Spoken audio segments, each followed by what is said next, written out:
Hey friends, seppmediayyc here, back at you with a new video, and as you may have guessed from that amazing ad, today we're going to talk about the Evo 10. So my friend bought one a couple weeks ago, and we're going to go check it out and try to figure out why you should buy an Evo 10 in 2022. Anyways, let's get out there. Before we get out there, I want to introduce you to my son Pudgy, as I'll be doing more of these vlog style type of videos.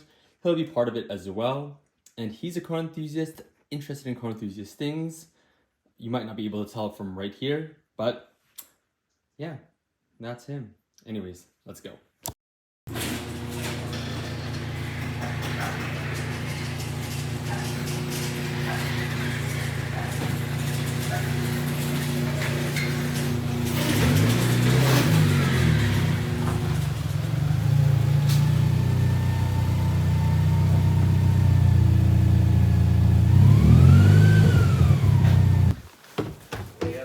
Yo, what's up, Errol? Thanks for coming, bro. Yeah, no worries. Before we get into it, they'll let me close the garage so we get better lighting. It's kind of harsh out there.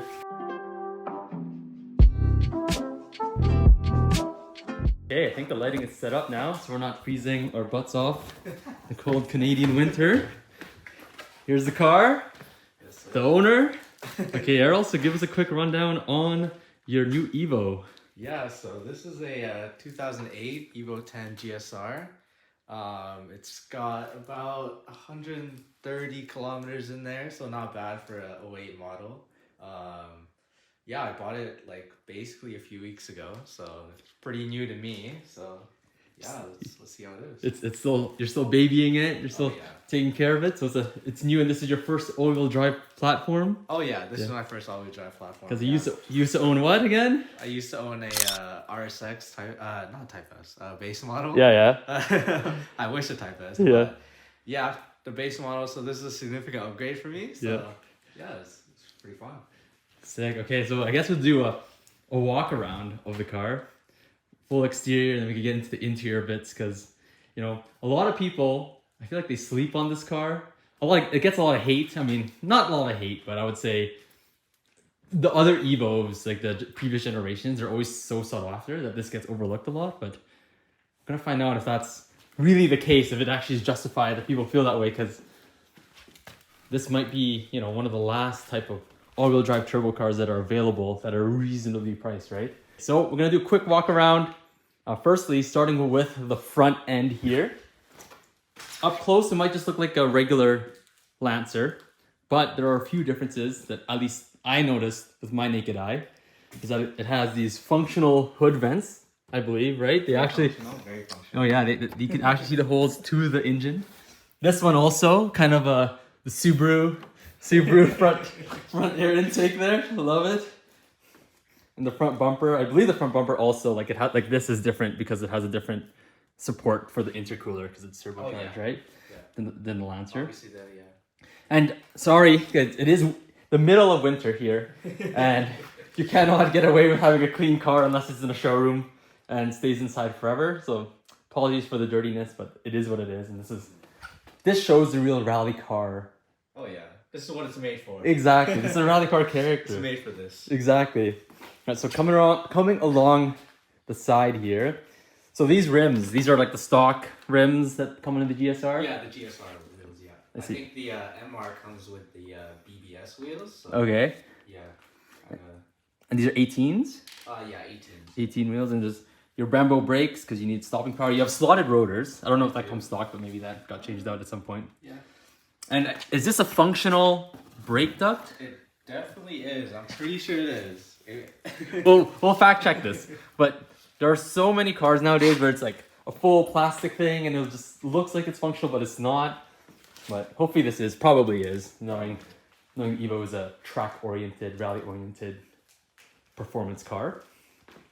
So now going along the side here, I believe the Evo compared to the Lancer is wider, right? Definitely, yeah. It's got the wider fenders. Yeah. The front and the back. Yeah. So that makes it stand out, gives it a more menacing stance, I guess. And the color, it's a black color. You know if it's like a special color in any way, or is it just like a... Not sure. I believe it's, just the normal black that it comes with. I don't really know exactly the color, but I believe it's called Phantom Black. Phantom Black! That's intense, bro. I love it. I know Subaru, they have like that silica black, and that just sounds like a paint that you use inside your house or something. Brembo brakes in the back as well, same type of wheels. And now the back end, the fat back end. I want to cover the light here. Maybe I should move the light like this.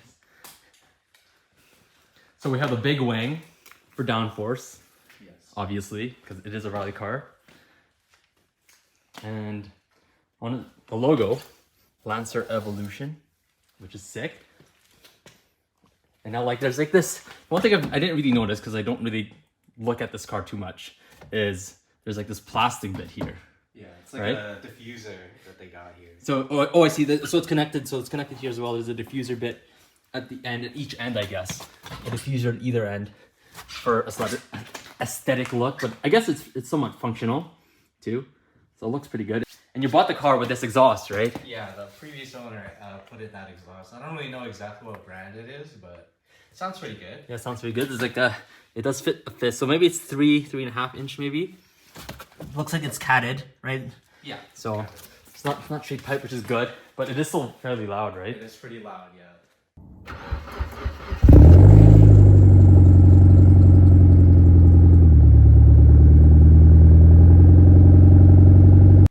Yeah, and honestly, that's what makes the difference, at least in the rear end, between that and a regular Lancer. Is it has a bigger wing, because I know the Lancer has like a wing as well, right? But it's like lower. It's more of the lower profile one, so Yeah. it's probably like half the size. Doesn't the MR have that too? The MR it comes with a big wing as well. Yeah. I think I'm not sure if they can option out the smaller wing. I don't know if it comes like that, like this, but I've seen a lot of these Evos with no wing, or like a wing delete, or even like a duck lip. Yeah, I know that's super popular, and it looks really nice. really nice even without the wing. So, anyways, yeah, that's a quick walk around of the car. In my opinion, overall, it looks really good. It looks aggressive, but it doesn't jump in your face like the FK8 Type R, right? Yeah. That is too much boy racer, in my opinion. All right, I guess we'll go the engine bay. Sure. So I let you pop it.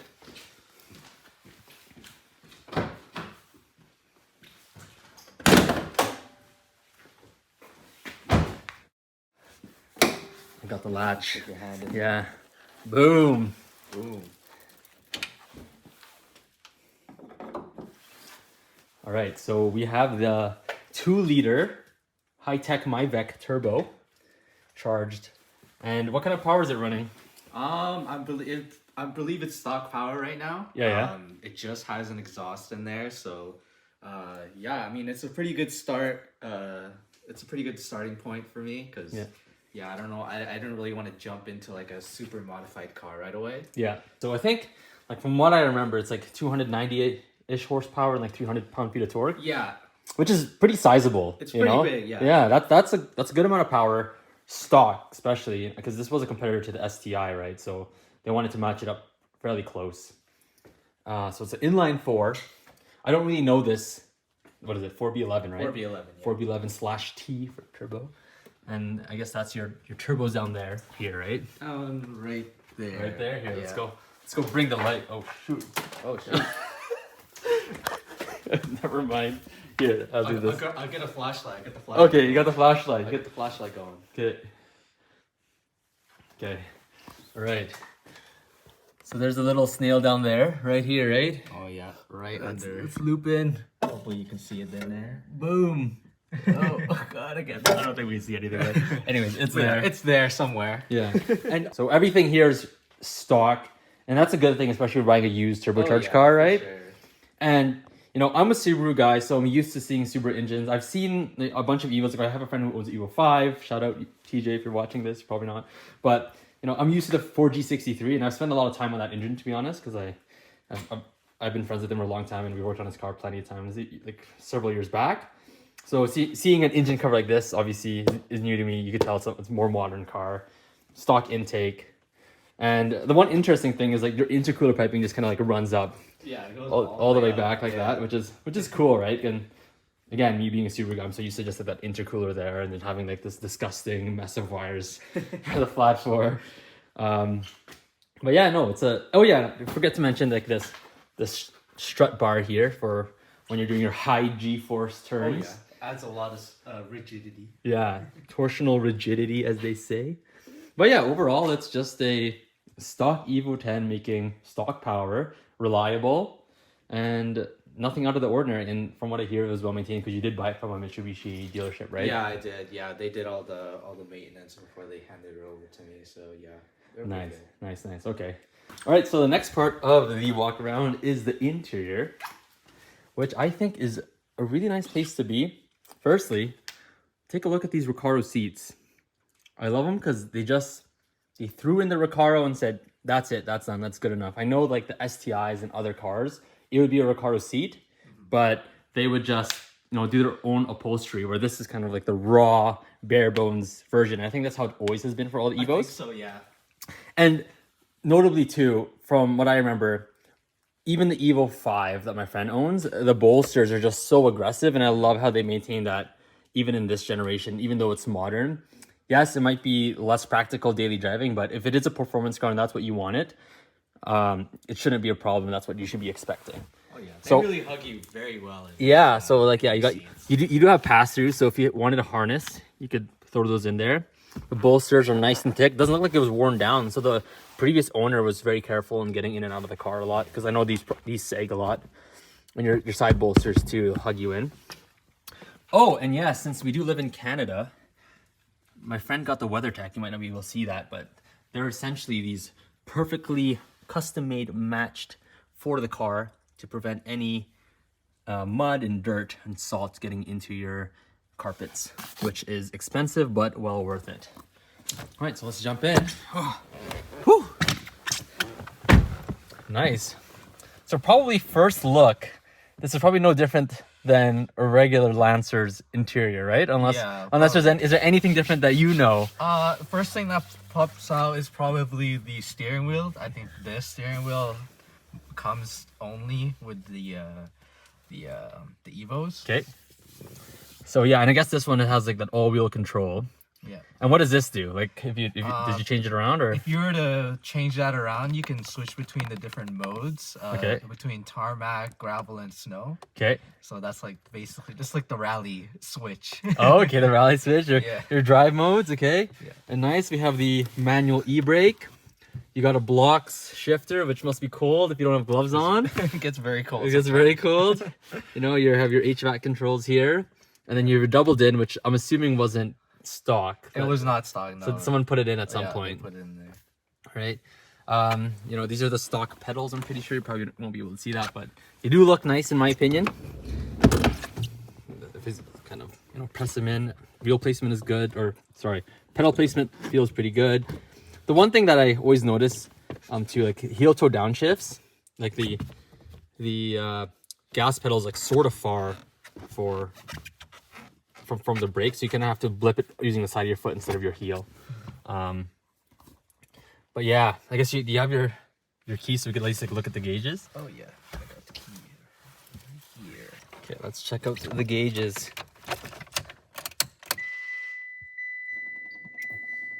So everything's kind of turning on. Nice analog gauges, clear and crisp. Nothing too complicated, but that's all you need, to be honest. Yeah. Tarmac, possibly icy road, so it even tells you that. So it is interesting. It has like a sort of like a digital gauge in the middle-ish, right? Essentially. That's kind of where you get all the gas, the how warm it is. So nice. Yeah, so you're doubled in, and I guess that's it. Like, is this trim part just like kind of? This came with it. Yeah. I think this where they added the double din. This was not. This thing here. Yeah, I see. That was aftermarket. Pretty I sure. see. Well, nice. Yeah, there's no sunroof, which you don't really need in a performance car. And I guess we should go to the back seats and just see practicality-wise. Here, Errol, I'll give you your key back, sir. I don't know the mats on the other side. Oh, okay. So let's just go look at. Let's go look at it. Don't have to sit down. So the one nice thing about the Evo is that it is 4 doors. 4 doors for practicality. And I'm not gonna sit down again because there's no seat liners here or floor liners here, but there is a lot of space. I could fit behind myself comfortably. Granted, I am fairly short. Okay, we are both short king, so don't hate us for that. But yeah, it is practical. You could fit, you know, if you have kids, a car seat in here probably as well. So it is nice. Smells good too. So definitely the dealership took good care in tidying it up before they sold it to you. Probably was well maintained by the previous owner. And yeah. All right, so I guess going over to the trunk. Oh, it's actually more shallower than I thought it would be. Yeah. Yeah, so I mean, it's decent space. You could fit golf clubs in here for sure, right? Or like two luggages if you wanted to, or like 2 carry-on luggages, I would say. But you do have the back seats if you need more storage. So you have your battery on this side, your washer fluid on that side, which is interesting. That's how you put it in. Is it challenging to? No, not really. It's just Yeah? flip. You just take it out pretty easily. I have the funnel right there. Oh, do they give you a funnel? Or is that No, kind I of? just want the funnel. Oh, I see. That's what I was thinking about. Like, it would be a little challenging to actually pour it in compared to having it in the engine bay. But again, like having in the engine bay, it gets pretty greasy and gross, right? So you get your hands pretty messy. But no, it's pretty usable space. Not extremely large, but it's doable for what you would need day to day. Nice. Can't get over that wing. All right, well, that's the overall walk around of the car, interior and exterior. I think it's a good looking car. The interior is aged beautifully. The Recaros are great. And yeah, I think the next thing we're gonna do is do some driving impressions of it. So we're not gonna take it on a track or anything. It is the middle of winter, so our impressions are limited. But from a day-to-day driver, I'll point out a few things and whatever I notice, especially since I am a Subaru enthusiast. I'll compare the performance of this, which, you know, I hate to admit it, probably is better than the Subarus. All right, well, let's get out there. Let's do it. Okay. All right, setting off on the Evo 10. Overall, though, like when you start driving it, it does feel a little stiff over bumps. Yeah, it is. You do feel that the seats hug you in good, but you do feel the stiffness of the car. Those are Brembos, right? Yeah, those are the Brembos. Yeah. Just making sure. I hope they are. No, they are. I forget how aggressive Brembos bite. It's not like my absolutely boosted brake pedal. Yeah, that's the one thing I noticed too. Like, there's no pedal travel at all. It's just like that. It just bites like that. Yeah. So there's bumps there. Yeah. So it is fairly rigid. I do feel the rigidity which you want out of a performance car. Yeah. But I can see how it could be a challenge over time, especially if this is your daily. But if you go put up with it, which I'm sure you could get used to, you're fine. Right. The all-wheel drive system is great. With this, I feel like have you had any issues at all driving in the winter? I've never gotten stuck. I have trouble getting over anything, to be honest. Really? Like, and this is like the stock suspension, like I think it has lowering springs. the orange, so it's a little bit lower. But overall, though, you had no issues kind of going over bumps or anything. Do you have to like take anything on a diagonal or? A little bit of a diagonal getting Sometimes, to the driveway. yeah. Yeah, not super smooth with my downshift. Sorry about that. It's all good. It's all good. The Brembo's biting hard. Took me time. Oh. So just turning. It is really responsive. The steering wheel. Woo! That is good. It is so responsive in all my inputs. I know what the car is doing. I'm not guessing. I'm quite intimidated of how precise it is actually. Yeah, it's actually really, really It is precise. quite intimidating of how precise it is. Okay, now we're coming up some traffic here. So much. Yeah. We'll let these guys go. It's alright. We can't I'll let them go a little bit here.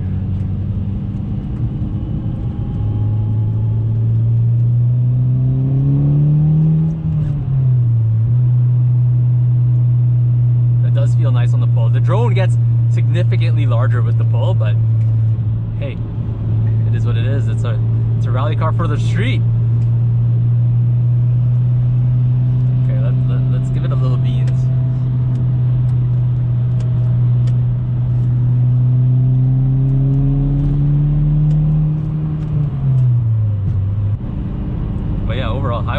highway driving, this thing is perfect. You could overtake and do whatever you want.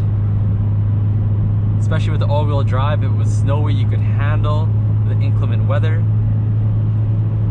Real nice, real nice. I do have to say the Subi was, I would say, softer. I'm gonna avoid that guy. Was more softer over bumps and everything. This is more rigid, which I feel translates to better performance and handling, right?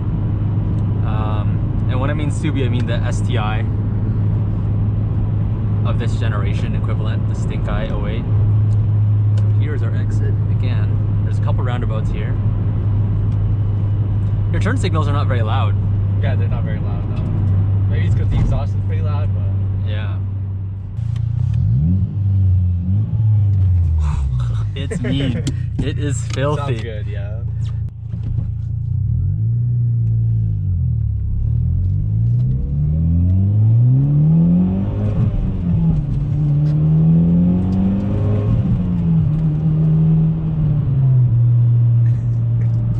Wow. Wow. Obviously you don't want to redline it, but it, oh man, you get up there really fast, man. Yeah, you do. Oh, my heart. I love this thing to death. It feels really good. Like, it just do what I want. It's great, man. Yeah, I'm gonna turn off over here. Well, Errol, again, congratulations, my friend. This is a great car. You know, I was a little bit sad at first that you picked this over a Subi, but I completely understand, sir. I completely understand. I didn't want to make you too jealous. Yeah, exactly. I feel like it would have been a double-edged sword. I've been like happy, but then like even more depressed. So I'm happy that you diversified. So yeah, so you know, I'll let Errol drive us back to the house.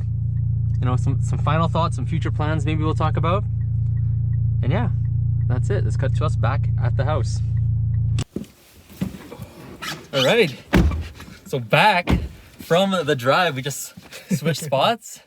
So first things first, I want to thank you, Errol, for letting me drive your Evo and do a quick walk around and introduce you to the channel. Yeah, no worries. He'll probably be on the channel more as I can't afford a new car, so I'm gonna live my car enthusiast dreams through him.